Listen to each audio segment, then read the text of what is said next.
Okay, hi guys, and welcome to another video. No, this isn't Winds of Change today. Gonna do a quick, weird this is gonna be a really weird episode, alright? But this episode is gonna be something we look at just before we start part 3 of Winds of Change. I know during the beta weekend I didn't do any Winds of Change, so we'll do this, and then tomorrow start with part 3 properly. But yeah, as you might know, the 7th anniversary for Guild Wars 1 is going on at the moment.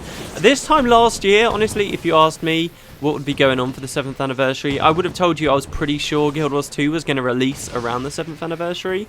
It's just kind of funny how things like that change, but of course it hasn't. The first open beta though did, well, it's still kind of a closed beta, but anyway, when the first public betas, shall we say, coincided with this, so it's taken me till the end of the weekend to actually get off my arse and film what's happened here.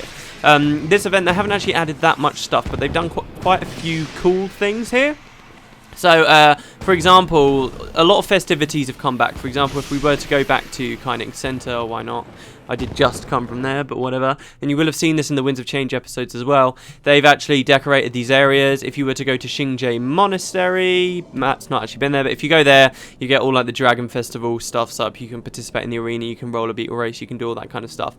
So most of the festival stuff is going on again. Obviously not the Halloween or the Winter's Day stuff, but the rest of it is all kind of available and there and ready to rock and roll if you want to play it.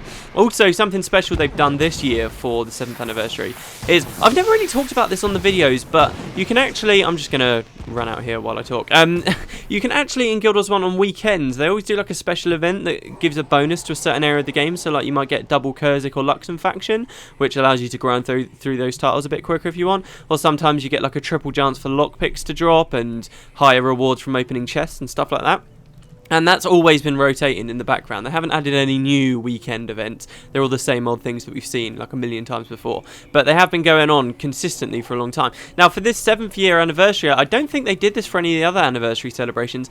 Every single one of those weekend event bonuses is going on simultaneously right now, every single one, and I do actually have a list that I can, in fact I'm going to write that in the description. Okay, there's going to be every single thing you can get. Pretty much if you think about any title, there's probably a bonus to it going on right now, so it's a really good opportunity to play, and it doesn't last just for the weekend, it lasts the full duration of this festival, which is about 2 weeks. I think we're coming up on a 1 week in it already, but so it's quite a long time. So if there's anything you want to finish up in Guild Wars 1, now's probably a good chance, because you're going to get a shit lot of points for pretty much whatever you want to do while you're playing at the moment.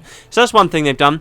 But the other thing really that they've added to the game is access from first coming to Embark Beach. Now, this is really kind of weird. It's a bit left field, actually, and they don't give us much lore for why this happened. But this is really all I can show you in-game. There's some other stuff they're doing out-of-game, which I will show you with some random footage on the front, which is why this episode's going to be weird. But, yeah, you want to come here to Embark Beach. And you remember these guys? Now, I do believe I've actually... This episode where I filmed all this stuff was supposed to be a part of the backlog, but I think I've uploaded that early. And speaking of the backlog, all those backlog episodes are still there, by the way. I'm just waiting until I finish work to upload them. So, it is all still ready to go. If you played months ago with me in that challenge mission, that footage is still there, and it will be going up on the main channel eventually, don't worry. But yeah, so basically what they've done for the 7th anniversary is, you remember over here we talked to these guys during that episode, these mysterious like Zaitian people. Well, it turns out, oh god, wait, actually she's supposed to have a marker above her head for me. Why doesn't she have a marker? Oh, is that because I already, oh, don't tell me that I have to do it. Oh, what? Okay, so you have to speak to her once, and once you have on the account, then apparently that's changed it. Alright, so I'm going to have to log on to Tom Bluard. I came on to Matt just to show us Matt for a little while, so, because who knows when we'll see him again. But yeah, I'm going to have to relog guys onto a different account. I'll see you in a second. Since we're on Tom, I can show you then, I guess. Yeah, if you come to Xingje, you'll see that the decorations are up, and you can speak to people about, like, the Dragon. I doubt anyone's even at the Dragon Arena anymore. That's, like, one of my favourite PvP things. But anyway, yeah, and roller beetle racing is there, in fact, and all that kind of... In fact, you know what? The footage I'll use later is probably going to be roller beetle racing. I do love racing, but I rarely ever play it on Guild Wars. Anyway, right, so, go to Embark Beach. Now, this will only work the first time you come here on a character on that said account, okay? So, before I filmed this episode, I went off on my main character and did this, obviously, which is why the dialogue wasn't available. But you go to Embark Beach and you go to that boat with those people from the Zaitian that we spoke to in the episode where I was walking around Embark Beach, and one of them, just one, the person of fire, actually has got something to say to you. And like I said, they don't really add much lore, and it's quite left field. It's just nothing I would have expected to have happened, but it's a nice little thing that ArenaNet have done as a reward for people. And And I'll tell you now, if you guys don't do this during this celebration, while this celebration is going, you will miss out on something, what looks like it will be a permanent thing that you'll miss out on. So do be careful of that. So yeah, you come over, and the first time you come here on that account, okay, so once I click her, I'll never be able to get this dialogue back, basically. So once you come here, you actually see that Sierra sworn to fire. None of the other people, not sworn to winds, not any of these other guys, just her, out of everyone, seems to have something to say to us, so we can click her. And she says, "It's good to see you again, hero. I hope you have fared well in battle." No, that's dishonest, for I know exactly how well you've performed. We, the Sworn of the Zaician, so these guys never had a name before this point, but now they do. They're called the Sworn of the Zaician for some reason, have witnessed your contributions from afar. If you will have it, we wish to offer you a blessing of Balthazar, one that may be of some use to you on your travels. And you can say, "I'm not so sure. What's your deal?" She says, "You're wise not to trust blindly. Many heroes have been betrayed by placing their faith in those who did not deserve it. I won't try to sway your opinion through unnecessary words. All that needs to be said is that the Sworn are dedicated to Balthazar and performing his work. Your goals and ours align, and we wish to help you." Is that enough? It's not really enough. So something's going on with these guys. We already knew they were doing something. In fact, this very woman was the one that told us about how they'd been exploring the lands to the west of the Crystal Desert, like the Ring of Fire Island chain. Now, is that a coincidence now that they're talking about Balthazar and fire a bit more? Anyway, you can say, "I was just curious. You had me at gift. And as someone's once told me at Maladar's Fort, trust no one, I'll pass." Is that a reference to something? Because Maladar's Fort isn't anything that's ever been established in Guild Wars 1 lore. So I'm wondering if that's not a reference to something. It probably is a reference and it's going over my head. But if that's not a reference, then that's talking about a place in lore that we've never seen before. And I don't believe that's in Guild Wars 2 either. It might be something in Guild Wars 2, but I've never heard of it. So yeah, very interesting, that line as well. So you can say, "I was just curious, you had me at gift." And she says, "Speak with Win in the Zaician Menagerie. You'll find I've already made the arrangements and your gift is waiting. Use it wisely and stay ever vigilant. The world can ill afford to lose someone so important to our cause." So what is this? What is this setting up for the next part of Guild Wars Beyond, or is it just random dialogue that they're never going to have to follow up on and they don't really care? They're just giving us a weird reason to give us this gift. So yeah, her default dialogue, this is, remember when she's talking about the lands far west of the Crystal Desert? Now, I think more than ever, she could be talking about the Fire Island chain, because this gift she's left us at the menagerie is a pet that seems to fit in quite easily there. So yeah, basically with this celebration, what you're going to want, what you can miss out on if you don't get it, is a unique pet that you unlock for your account, and you won't be able to get this pet for anyone else, basically. So if you miss it this week, then that's it. This isn't a new concept entirely to Guild Wars. Of course, I'm not actually going to capture the pet, which is why I'm not /range or anything, because otherwise we'd lose Corey. This isn't an entirely new concept. As you might remember, 2 years of the Winter's Day stuff, they actually added 2 pets there as well, called the Jingle Pets, the Jingle Mower and the Jingle Bear, the Jingle Polar Bear.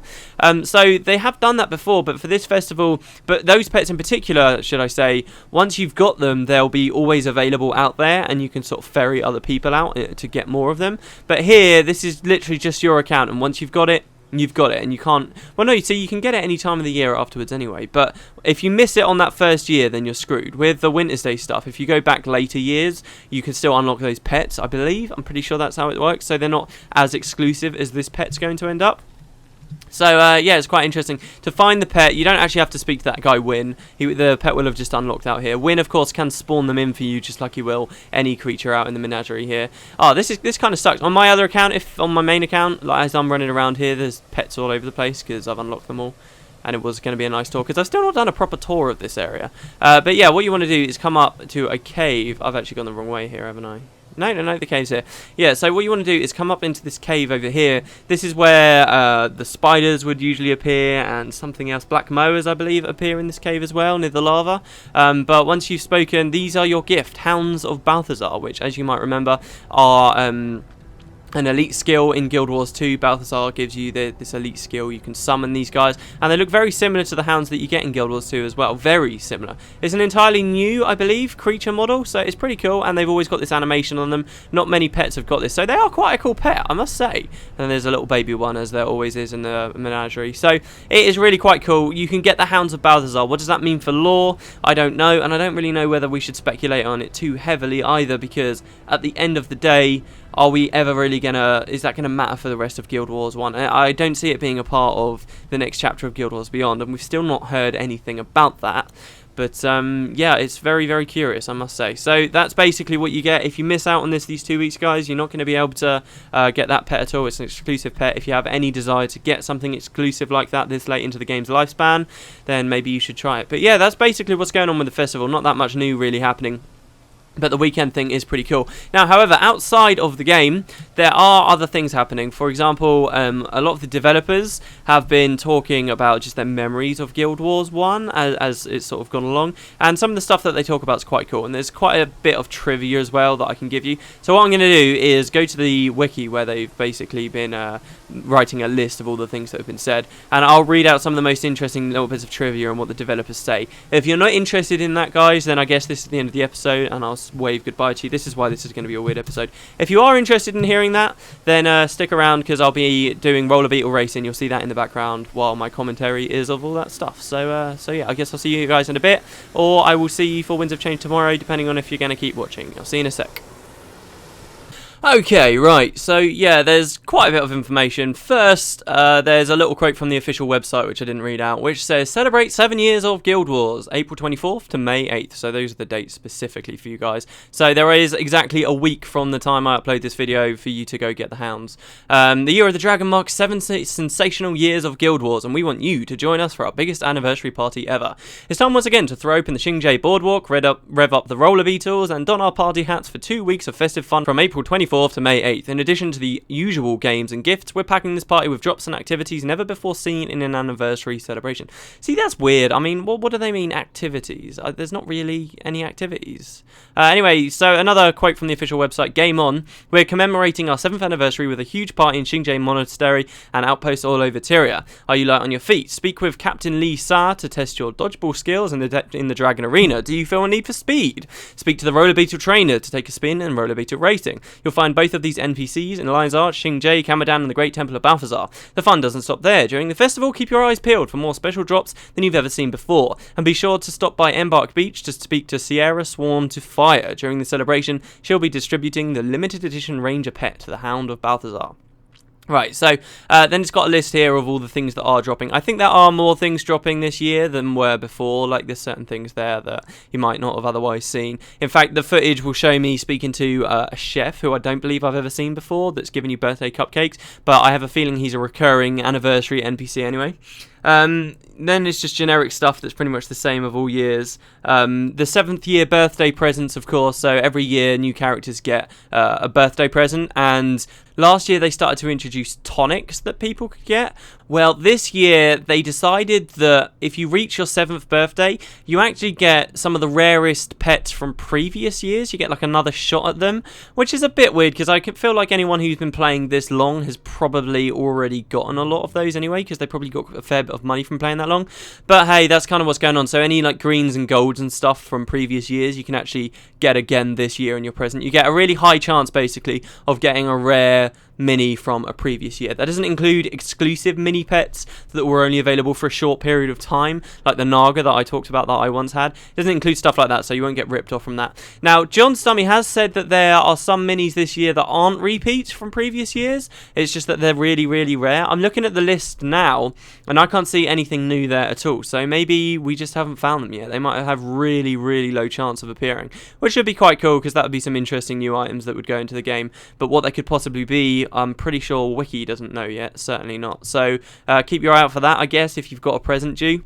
And of course, there's what I said about how the developers are talking about their 7 years of memories in Guild Wars, which I guess I'll read out now. And then there's a little bit of trivia for the hounds, and I guess we can wrap this up. So, do you know what? Scrolling through all of these 7th year memories, there's really not anything massively interesting here, so maybe I'll just wrap it up there, make sure that the race ends as I finish the commentary here. But there you go, guys, that's the 7th year. I'm very interested in what these mini pets are going to be, but I guess we'll find out when we find out. Maybe I can mention it in Winds of Change tomorrow if there's been some that have been sort of revealed at that point. But yeah, so thanks very much, guys, for watching, and I guess I'll see you tomorrow. See you later.